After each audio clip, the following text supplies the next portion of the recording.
Para iniciar nomás como una introducción, puede ser, decía la exposición del pastor el día de la vigilia, en qué momento había iniciado lo que nosotros es un símbolo muy, muy importante, que es la cruz. Y decíamos que la cruz, en la exposición de él, no había iniciado realmente en el momento de la crucifixión, sino que antes, la decisión de Jesús de hacer la voluntad de su Padre. Y después, había estado el hecho de la crucifixión, de la resurrección, y Cristian finalizaba este tema, el pastor Cristian, de esto que nos llevaba a la Semana Mayor, con mostrarnos la necesidad de entender que era necesario que estos hechos ocurrieran y la resurrección de Jesús era necesaria, todos los hechos que se habían relatado, porque eso es lo que sustenta el que hoy nosotros estemos aquí.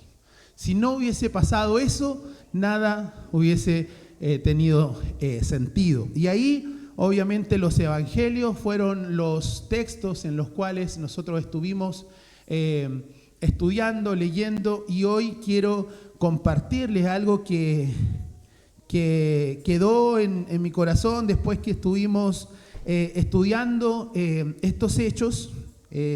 Si usted continúa la lectura de los evangelios, nos encontramos con algo que les quiero compartir el día de hoy.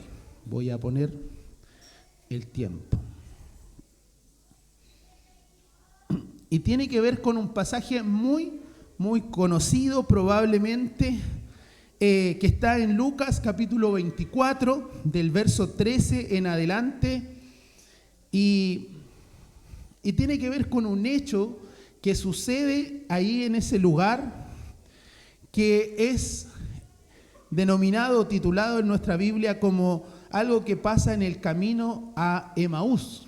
Hay un hecho ahí que es súper interesante, que se da luego de la resurrección del Señor Jesús. Y dice así: y he aquí, dos de ellos iban el mismo día a una aldea llamada Emaús, que estaba a 60 estadios de Jerusalén, e iban hablando entre sí de todas aquellas cosas que habían acontecido. Sucedió que mientras hablaban y discutían entre sí, Jesús mismo se acercó y caminaba con ellos. Mas los ojos de ellos estaban velados para que no le conociesen. Y les dijo: ¿Qué pláticas son estas que tenéis entre vosotros mientras camináis? ¿Y por qué estáis tristes? Respondiendo uno de ellos, que se llamaba Cleofás, le dijo: ¿eres tú el único forastero en Jerusalén que no has sabido las cosas que en ella han acontecido estos días? Entonces él les dijo: ¿qué cosas? Y ellos le dijeron: de Jesús Nazareno, que fue varón, profeta, poderoso en obras y en palabra delante de Dios y de todo el pueblo, y cómo le entregaron los principales sacerdotes y nuestros gobernantes a sentencia de muerte y la crucifixión. Pero nosotros esperábamos que Él era el que había de redimir a Israel. Y ahora, además de todo esto, hoy es ya tercer día que esto ha acontecido. Aunque también nos han asombrado unas mujeres de entre nosotros, las que antes del día fueron al sepulcro, y como no hallaron su cuerpo, vinieron diciendo que también habían visto visión de ángeles, quienes dijeron que Él vive. Y fueron algunos de los nuestros al sepulcro y hallaron así como las mujeres habían dicho, pero a Él no le vieron. Entonces Él les dijo: oh insensatos y tardos de corazón para creer todo lo que los profetas han dicho. ¿no era necesario que el Cristo padeciera estas cosas y que entrara en su gloria? Y comenzando desde Moisés y siguiendo todos los profetas, le declaraba en todas las escrituras lo que de él decían. Y llegaron a la aldea donde iban, y él hizo como que iba más lejos, mas ellos le obligaron a quedarse, diciendo: quédate con nosotros porque se hace tarde y el día ya ha declinado. Entró pues a quedarse con ellos, y aconteció que estando sentados ellos a la mesa, tomó el pan y lo bendijo, lo partió y le dijo. Entonces le fueron abiertos los ojos y le reconocieron, mas él se desapareció de su vista. Un hecho maravilloso que está dentro de los acontecimientos de aquellas aproximadamente 500 personas que se declara o se citan en la Biblia que vieron a Jesús resucitado. Hace unos meses, tal vez más de un año, veía un documental donde tratando de aclarar una pregunta, si realmente Jesús había resucitado. Y en la Biblia se habla de 500 personas que vieron a Jesús después de la crucifixión, pero hay bibliotecas fuera de obviamente que no son mencionadas en la Biblia, y citas de historiadores romanos donde se habla de cerca de 5.000 personas y acontecimientos en los cuales se describe de que Jesús había resucitado, donde hay alborotos en las aldeas escritas por los historiadores romanos, donde tenían ellos como imperio que mandar a sus guardias, a su policía, podríamos decirlo, a sus milicias, a ver ciertos alborotos que se habían dado bajo el imperio romano, y en esos alborotos las declaraciones de aquellos enviados eran de que el tal Nazareno había estado presente ahí. Entonces la resurrección de Jesús no es solamente algo que se plasma en la Biblia. Hay datos históricos que señalan lo verídico de este relato. Por lo tanto, este hecho es algo que nosotros podemos dar fe, obviamente como cristianos, que es un hecho histórico. Esto que yo acabo de leer fue un hecho que sucedió en la historia de nuestra humanidad. Entonces, en este texto yo pretendo profundizar en dos pasajes del Evangelio que describe el libro de Lucas, tanto en el relato de Emaús como en otro texto que vamos a ver, que está en Lucas capítulo 10, del versículo 1 al 20, donde Jesús envía a unos discípulos, a 70 o 72 discípulos, a predicar o a hacer un trabajo dentro de su ministerio. Nosotros sabemos que existían 12 discípulos que eran el círculo cercano de Jesús. Pero en Lucas capítulo 10 habla de otros discípulos más, y los voy a invitar a que podamos, para hacer toda la visión general, antes de centrarnos en el punto, Lucas capítulo 10,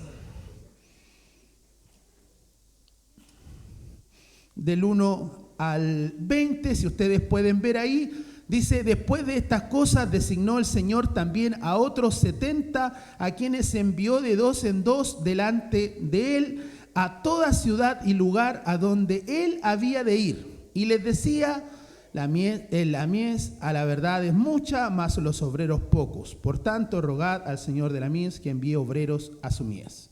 Y aquí yo os envío como corderos en medio de lobos. Ahí habla de que habían otros discípulos que fueron en algún momento del ministerio encomendados a cumplir cierta labor. Y esta era preparar el lugar donde Jesús iba a estar, las localidades por donde él se iba a mover. Y se cree que en el texto que yo acabo de leer, en el versículo 18 de Lucas 24, donde dice que, o describe a estos dos que iban caminando hacia Emaús, respondiendo uno de ellos que se llamaba Cleofás. Se cree por los historiadores que uno de esos 70 que habían sido enviados antes era Cleofás. Probablemente hay mucho consenso en la historia de que dentro de los 70 estaba este hombre. Por lo tanto, era un conocedor de Jesús.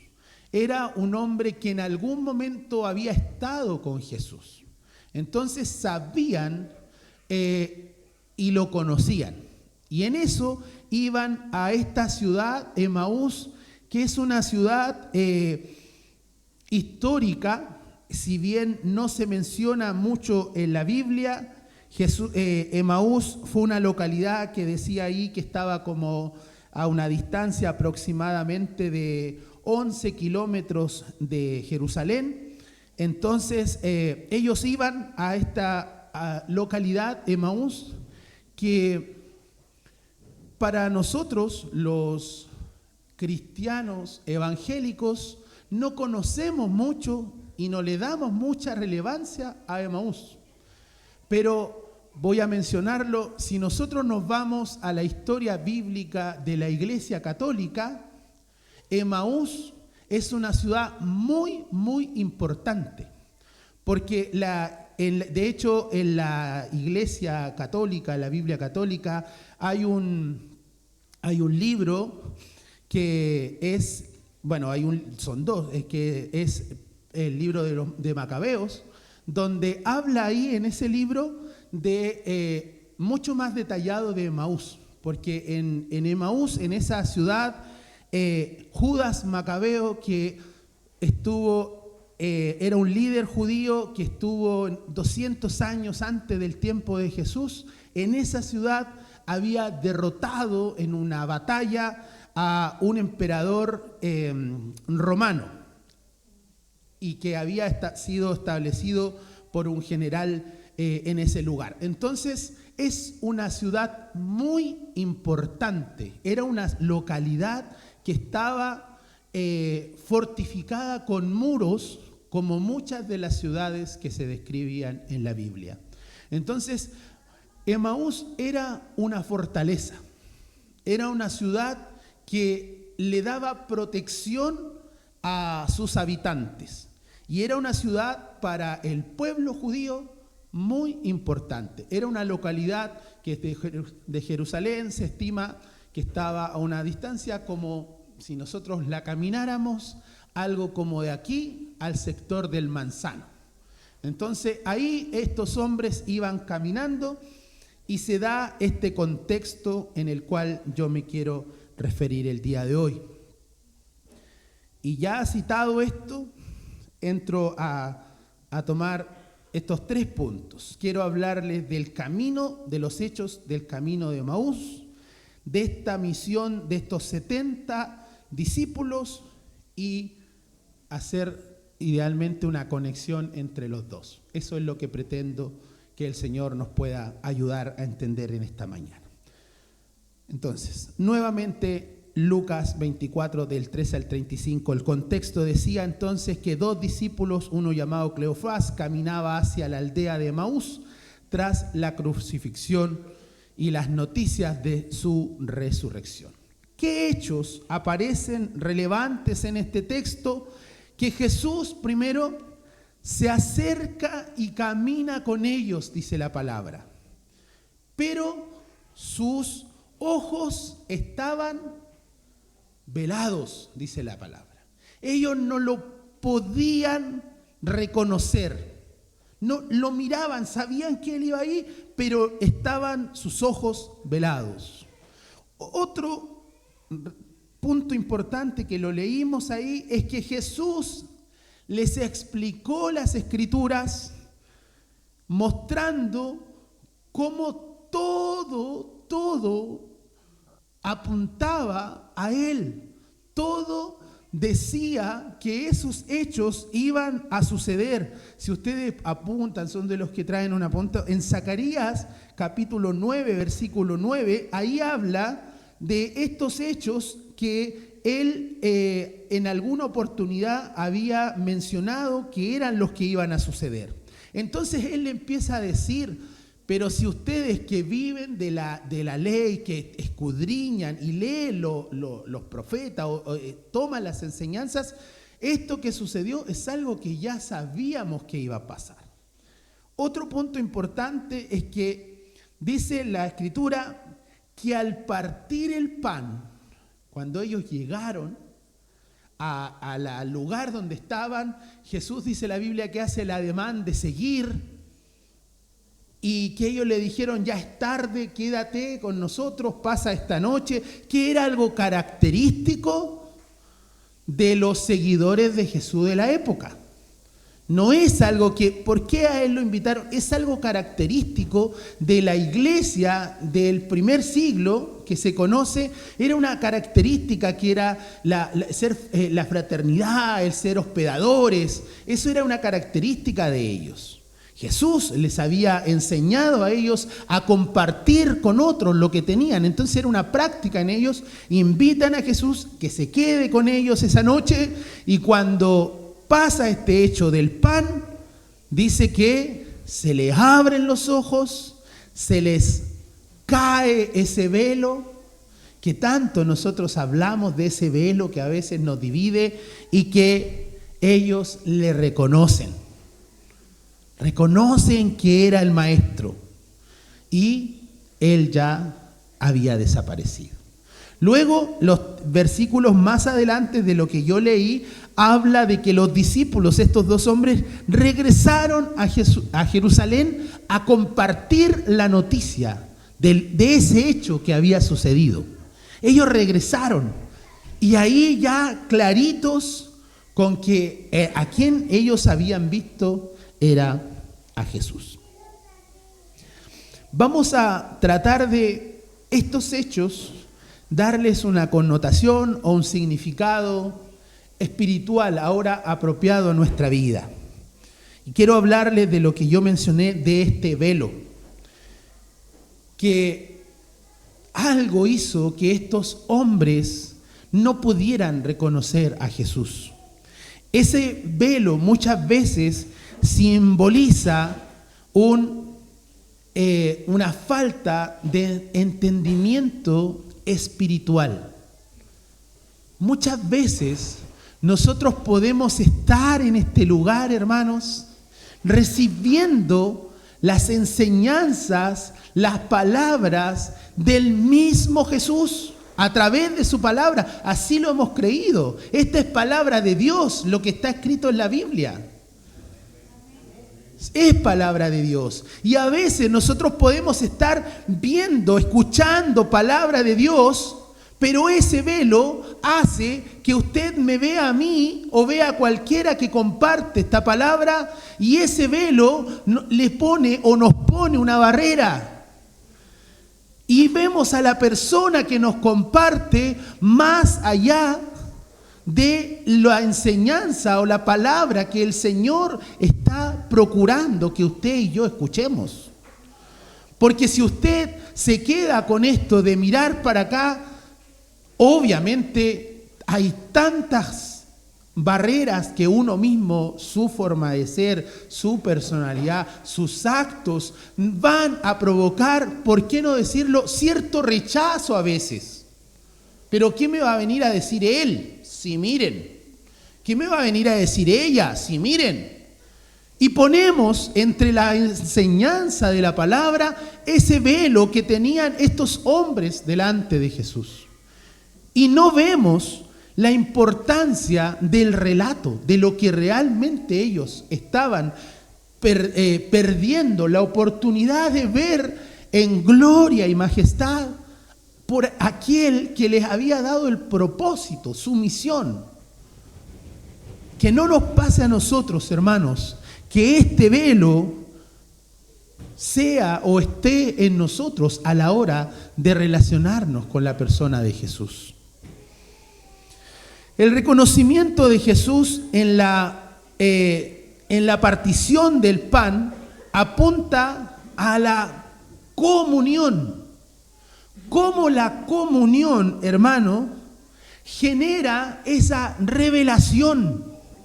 Por eso es tan importante que la iglesia se reúna. Por eso es importante que participemos juntos. Dice la Escritura en este pasaje que Jesús al partir el pan, ese velo se cayó. Pero estaban relacionándose entre ellos. Estaban compartiendo entre ellos. Y al hacer eso, ese velo que antes no permitía que uno recibiera o viera, se cayó. Y ahí es donde nuevamente viene la mente y a decir, ¿cuántas veces nosotros no estamos recibiendo lo que el Señor quiere decirnos o no lo estamos entendiendo? Y el problema es que no pasamos tiempo juntos. No tenemos comunión. O venimos acá, pero no tenemos comunión.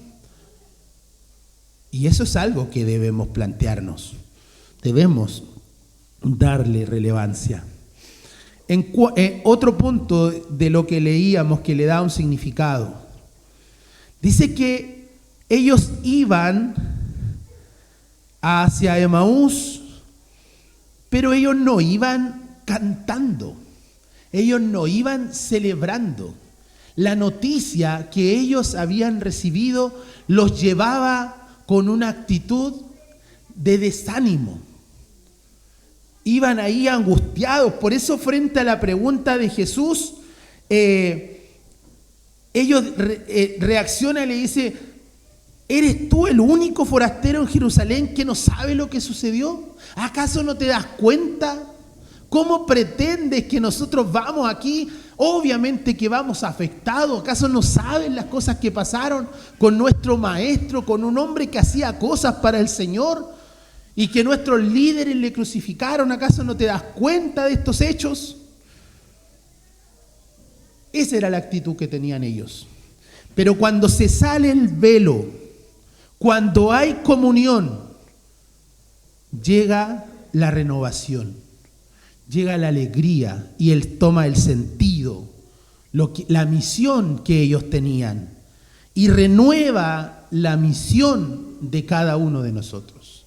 Cuando hay comunión, hermanos, cuando hay comunión, cuando ya no están esas cosas que nos dividen, nosotros podemos ver la misión de una forma mucho más clara y saber para dónde vamos. Saber lo que el Señor nos dijo que hiciéramos. Por eso es importante que nos preocupemos de qué es lo que nos divide, qué es lo que no nos deja ver, qué es lo que nos entristece. Ser capaces de reconocer y que a partir de estos hechos que describe que sucedieron con estos hombres camino a Emaús y el significado que esto pueda traer. El otro texto que yo quise compartir con ustedes y que lo citamos simplemente y que lo veían, que está en Lucas 10, también hay un contexto ahí.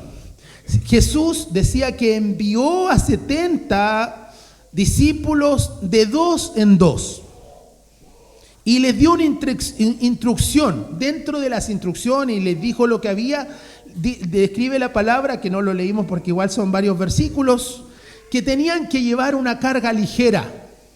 No tenían que moverse con tanto aparataje. Su equipaje tenía que ser ligero. Que ellos tenían que depender de la hospitalidad de otros. No se preocupen porque Él iba a proveer. Y que ellos tenían que anunciar a donde fueran la paz de Dios, de Jesús, y las cosas y preparar el lugar donde Él iba a estar.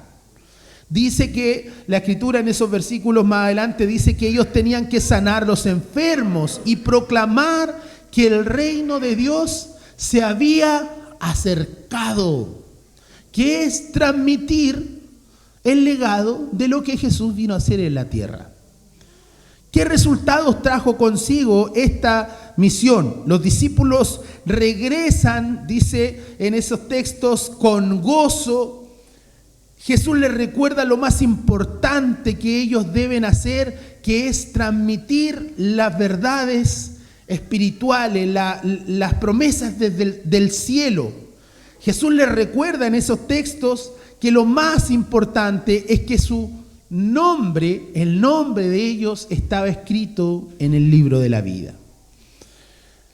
Y acá el significado de ese relato, el significado espiritual de la misión.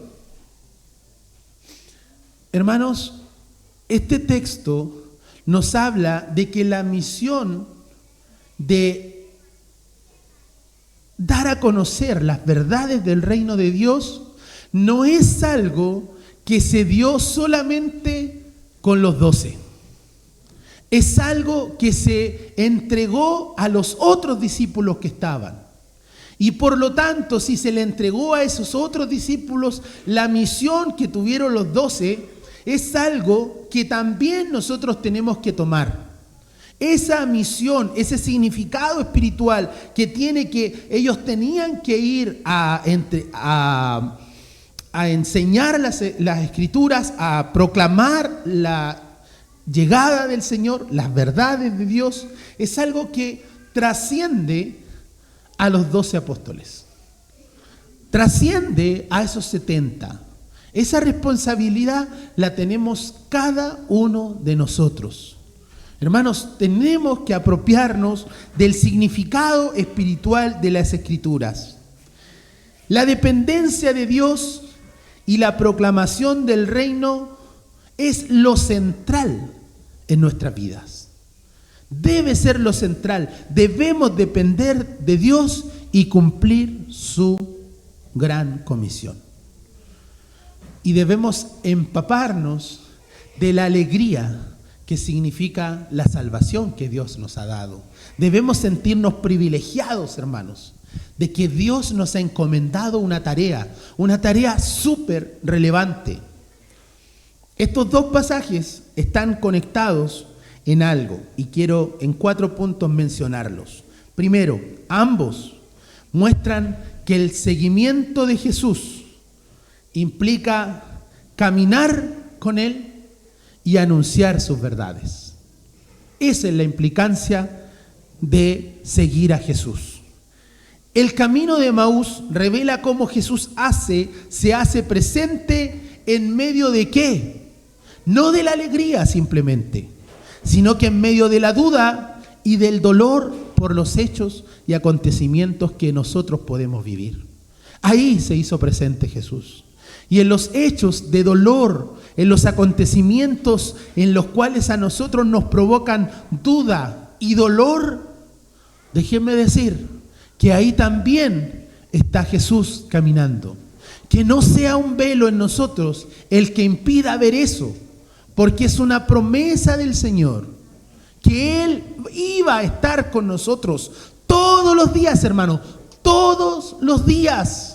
No dice todos los días en los cuales tú estés haciendo mi perfecta y santa voluntad. No, dice que Él iba a estar todos los días.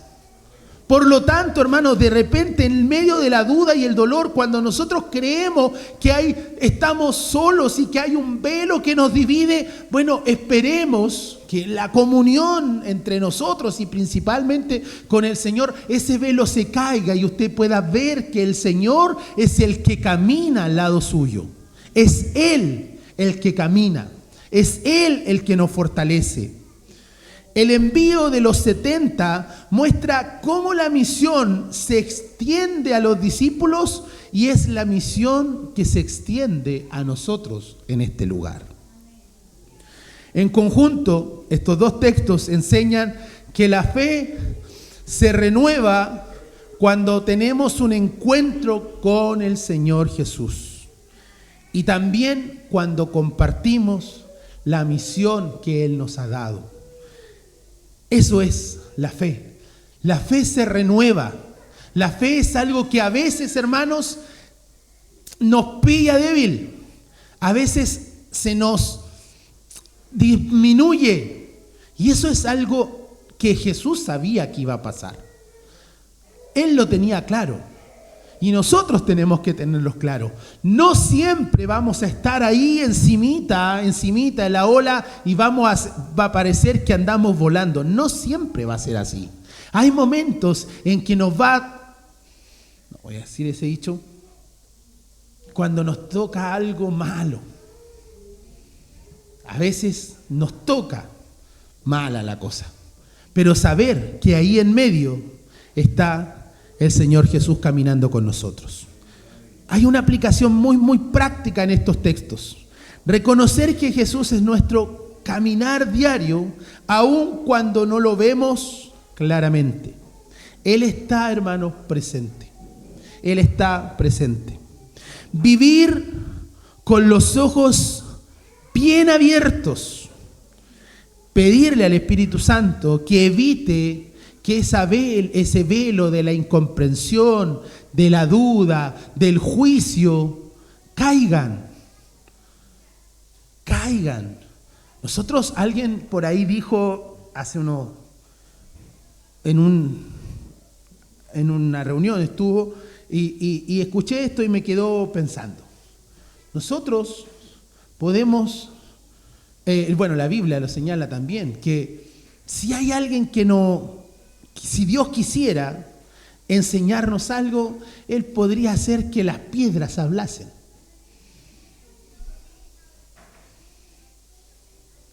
A veces puede pasar lo contrario. Puede ser el mismo Jesús que nos hable y no veamos. Por eso es importante que nosotros entendamos que cuando Dios nos vaya a hablar, nosotros tenemos que estar preparados a escuchar. Porque de lo contrario puede ser las piedras o Jesús, y nosotros ese velo va a impedir que podamos escuchar. Por eso es importante ser parte de la misión. Esta es una iglesia que tiene como misión principal y una declaración cumplir la gran comisión. Ser parte de esta misión es algo que cada creyente debe asumir. Esto de compartir las verdades del Señor no es parte del liderazgo de la iglesia, de algunos hermanos, es de toda la congregación. Para concluir, el camino de Emaús y el envío de los 70 discípulos nos recuerda algo que ya lo he mencionado, simplemente lo quiero ratificar. Que Jesús se revela en nuestro caminar. Hermanos, constantemente Jesús se va a revelar en nuestro caminar. Jesús, y podría decir algo antes, que Jesús siempre va a estar caminando con nosotros, aun cuando no lo veamos. Pero en esa ceguera que tengamos, tenga claro que en algún momento Él se va a revelar y nos va a entregar nuevamente ese mensaje de amor y propósito con el que Él nos trajo a su camino. Nosotros todos llegamos aquí para ser salvos. Todos. Ese es el propósito por los cuales nosotros aceptamos a Cristo en nuestras vidas. Para vivir bajo su ley, sus reglas, para vivir su reino, para vivir como hijos de Dios. Eso es lo que nosotros creemos. Pero además, Él nos ha dado una misión. Él no quiere que esta luz que Él nos ha dado, esta salvación, nosotros la guardemos para nosotros. Esto Él quiere que nosotros lo compartamos. Entonces, este hecho de los que caminan hacia Emaús es algo que nos enseñó a nosotros que aún cuando existe ese velo, podemos seguir dando fe de que Dios está con nosotros. ¿Y ellos qué hicieron cuando se le abrieron sus ojos? Volvieron y testificaron de lo que habían hecho. Hermanos, si nosotros empezáramos a contar nuestras experiencias con el Señor, nos daríamos cuenta que Él está mucho más al lado nuestro de lo que nosotros siempre hemos creído. Siempre. Hermano, usted podría contar cuántas veces el Señor lo ha librado de accidentes, de algo así que puede ser, oye, el Señor me libró de estar o no estar en esta mañana. Pero no es solamente el Señor se mueve en esa área. El Señor está en todas las facetas de nuestra vida. La iglesia está llamada a vivir con fe renovada y con una misión activa, sabiendo que la verdadera alegría está en pertenecer al reino de Dios. Hermanos, ese es el privilegio que nosotros tenemos que tener, que somos parte del reino de Dios. Tenemos una comisión, Él ha confiado en nosotros para que este trabajo que han hecho muy bien, algunos traspasaron la misión, después de 2000 y tantos años, aún seguimos escuchando. Pero hoy día, en una generación donde prima la comunicación y la rapidez del mensaje, parece que las verdades están siendo tergiversadas. Hoy día es muy fácil las fake news. Esta verdad no puede ser adulterada. Esta verdad nosotros debemos seguir comunicándolas. Tenemos una misión. Y espero que el Señor pueda hablar a nuestras vidas a través de estos hechos con estos hombres, y que usted siga escudriñando, leyendo cómo ellos pudieron, aún en la ceguera, ver cómo el Señor siempre estuvo ahí.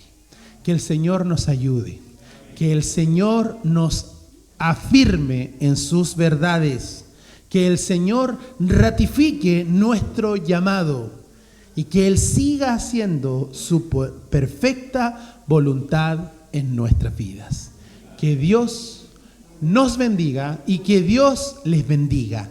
Vámonos con esta palabra de ánimo. Estamos cumpliendo la gran comisión del Señor. Amén. Dios les bendiga, amados.